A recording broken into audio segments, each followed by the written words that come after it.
lightnings flashing across the sky.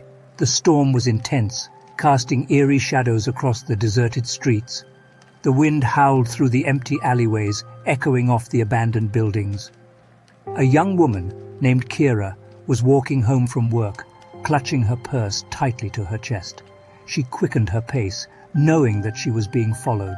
The hairs on the back of her neck stood up as she felt a cold breath on the back of her neck. Suddenly, a hand snaked out from the shadows and grabbed her arm, pulling her into a nearby alley. Terrified, she struggled against her attacker, but he was too strong. The man was tall and muscular, with deep-set eyes that seemed to glow in the darkness. His face was hidden by a hooded robe, but Kira could see the glint of a sharp knife in his hand. She tried to scream, but he covered her mouth with his hand. "Don't make a sound," he hissed in her ear, "or I'll cut your throat." Kira felt the blood drain from her face as she contemplated her imminent death. The man started to drag her deeper into the alley, but suddenly there was a loud crash as a garbage can toppled over. The man froze, his eyes darting around the darkness. Kira took advantage of the distraction and kicked him hard in the shins. The man let out a loud curse, dropping his knife. Kira grabbed the weapon and plunged it into his chest. The man screamed in pain, blood gushing from his wound. He collapsed to the ground, his lifeless eyes staring up at the sky. Kira stood there for a moment, panting and shaking.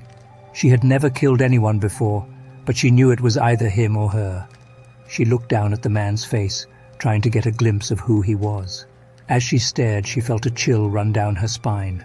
The man's face was twisted into a grotesque grin, and his eyes seemed to follow her wherever she went.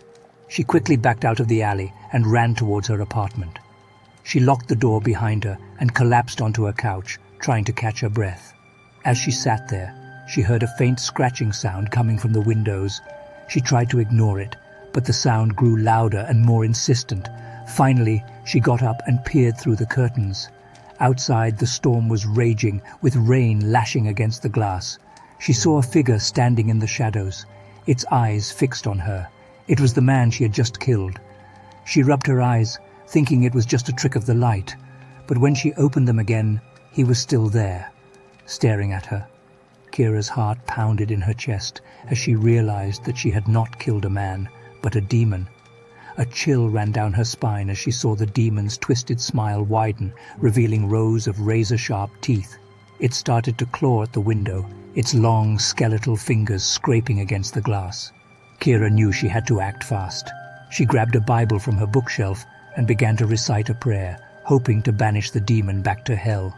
The demon let out a bone-chilling scream, its body writhing in pain as the holy words washed over it. Suddenly, a blinding flash of light filled the room, and the demon let out one final scream before disappearing.